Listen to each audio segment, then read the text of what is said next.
आंगन में हम सब लोग आज इकट्ठे हुए हैं।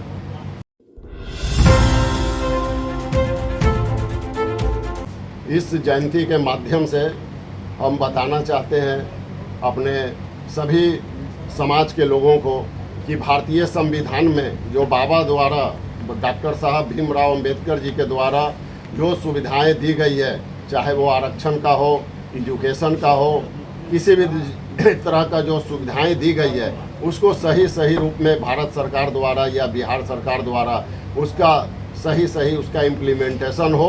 और जैसे वोट का अधिकार बाबा ने दिलवाए थे संविधान में, उसमें भी गरीब से गरीब तबके को जो वोट के अधिकार से वंचित किया जाता था उनको भी वोट का अधिकार दिया गया है, उसका सही रूप से उसका इम्प्लीमेंटेशन हो।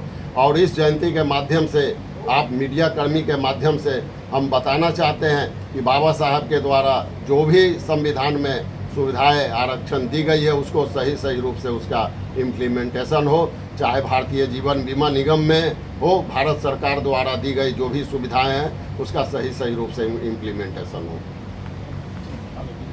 सरकार को बता देना चाहते हैं कि हमारे LIC के कर्मी जो हैं पढ़े लिखे हैं और काफ़ी इनकी जानकारी है और ये अपना अधिकार लेने के लिए ये समझते हैं कि हमें अपना अधिकार कैसे लेना है, चाहे उसके लिए दो हाथ भी करना पड़े।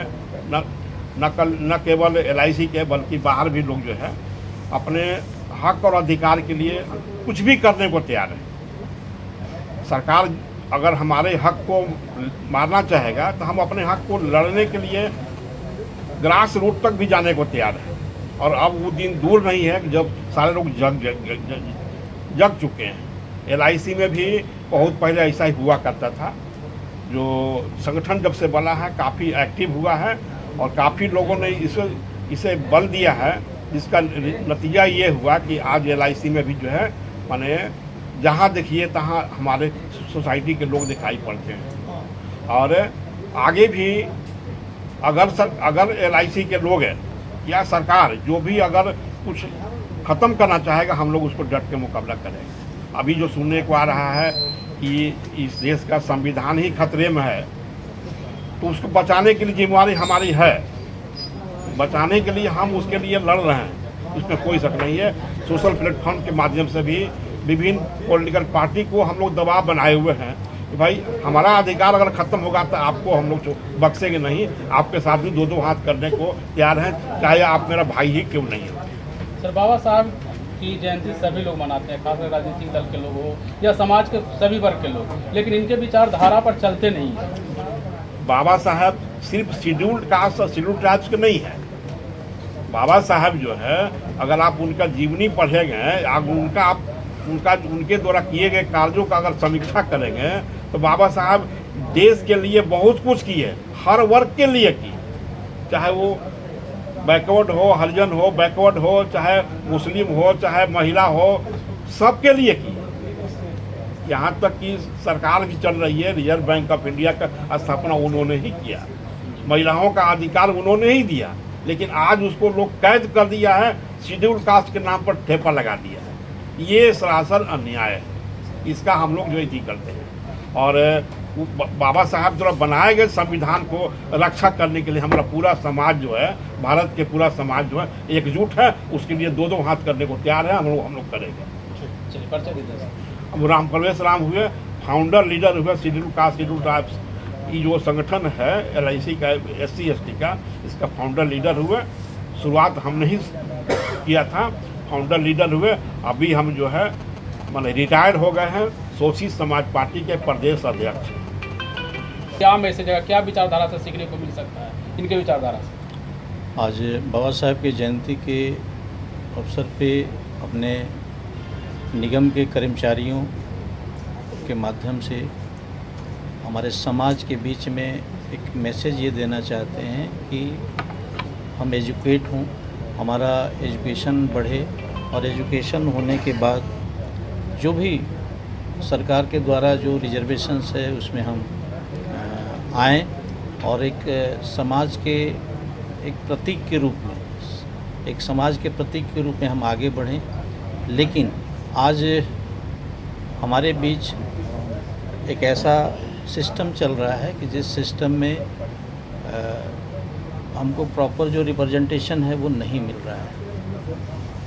अन्य विभागों की तरह हमारे यहाँ भी जो भी बहाली हो रही है, हमारे समाज में उम्मीदवार योग्य हैं, आईआईटी है, बीआईटी है, ऐसे टेक्निकल नॉलेज वाले भी लोग होने के बावजूद हमारा अभी जो 2019 में हमारी बहाली हुई है असिस्टेंट में, उसमें हमारा प्रॉपर सीट नहीं भरा है।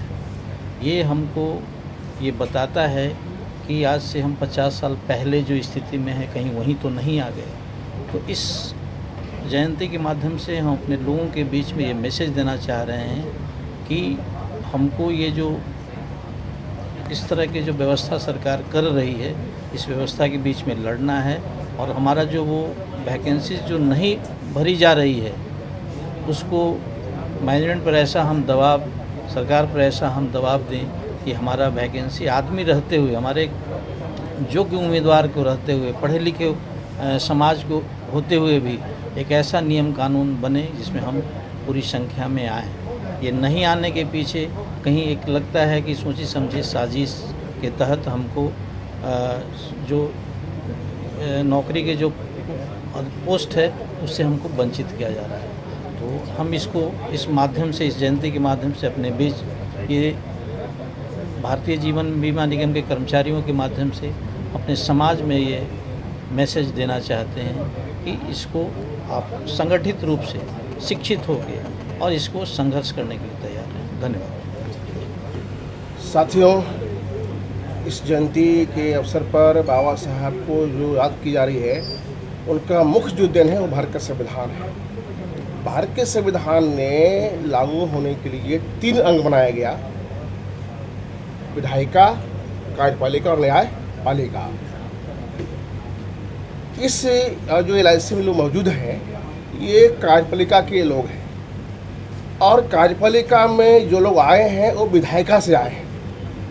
एक ज़माने में विधायिका में जो कुछ भी अधिकार था उससे मिल करके कार्यपालिका में आए, लेकिन आज विधायिका लगी है कार्यपालिका में आने से रोकने के लिए। तो जिस विधायिका से कार्यपालिका में आए, आज विधायिका खतरे में है, वन वे बन गया है, ट्रैफिक बन गया है, कुछ खास वर्ग ही सत्ता पक्ष विपक्ष में है, 90% न सत्ता में न विपक्ष में नहीं है। तो आज कार्यपालिका में जो लोग हैं, स्पेशली SC, ST, OBC, इनकी ड्यूटी बनता है कि अपना तन, मन, धन और बौद्धिक संपदा का उपयोग करते हुए विधायिका को ठीक करें। अगर विधायिका ठीक नहीं करेंगे तो कार्यपालिका भी रहने लायक नहीं रहेंगे और विधायिका ठीक होगा तो न्यायपालिका को भी हम ठीक करेंगे, क्योंकि डेमोक्रेसी में नंबर 1 विधायिका होता है, ना विधान बनता है। तो विधायिका में आज की तारीख में बैकवर्ड क्लास के हायर प्रोफाइल अमेरिकन साहब जैसे ज्ञानी, डॉक्टर, इंजीनियर, रिटायर अफसर लोगों को पॉलिटिक्स में आना चाहिए। हम देख पा रहे हैं कि पॉलिटिकल फील्ड में वो लोग जा रहे हैं जो सर्विस नहीं मिला। ब्रेन 1 जो हमारे समाज का है वो आ रहे हैं सेवा करने आ रहे हैं, और जो थर्ड ब्रेन है वो जा रहा है पॉलिटिक्स में। यानी जहां कानून बनता है वह थर्ड ब्रेन जा रहा है, जहां उसका इम्प्लीमेंट वहां फर्स्ट ब्रेन है। उल्टा होना चाहिए था कि कानून बनाने की जगह पर पहला ब्रेन जाए, टॉप ब्रेन जाए, सेकेंड भी रहेगा, थर्ड भी रहेगा, क्या बोलेगा तो कोई दिक्कत नहीं है। आज बैकवर्ड क्लासेस का क्लास 1 या बेस्ट ब्रेन जो है आना चाहिए पॉलिटिक्स में। ये सोच करके मैं इंजीनियर उमेश राजा के पटना साहिब से उम्मीदवार बना हूँ, ताकि हारो अजीत उसी में नहीं है। आज के तारीख में संविधान चर्चा में आए, हमारा अभियान हर घर संविधान, संविधानवादी राष्ट्र हो, संविधानवादी देश हो, देश संविधान से चले, न रामायण से न कुरान से, देश चले भारत के संविधान से। जय भीम, जय मूलवासी, जय संविधान, जय भारत। इंजीनियर उमेश राजा। सर, आप ही के साथी ने बोले कि हमारे संगठन सबको एक होना चाहिए, शिक्षित होना चाहिए, लेकिन यहाँ शिक्षा को ही व्यापार बना दिया गया है। शिक्षित होने का करने की जिम्मेवारी स्टेट को है। भारत का संविधान लोक कल्याणकारी राष्ट्र की कल्पना करता है, लोगों को कल्याण करने की जिम्मेवारी स्टेट को है। स्टेट अगर कल्याणकारी काम करने से भाग रही है, हट रही है, तो ये स्टेट को बदलना होगा, न कि उनका कंपनी हाथ लेना होगा।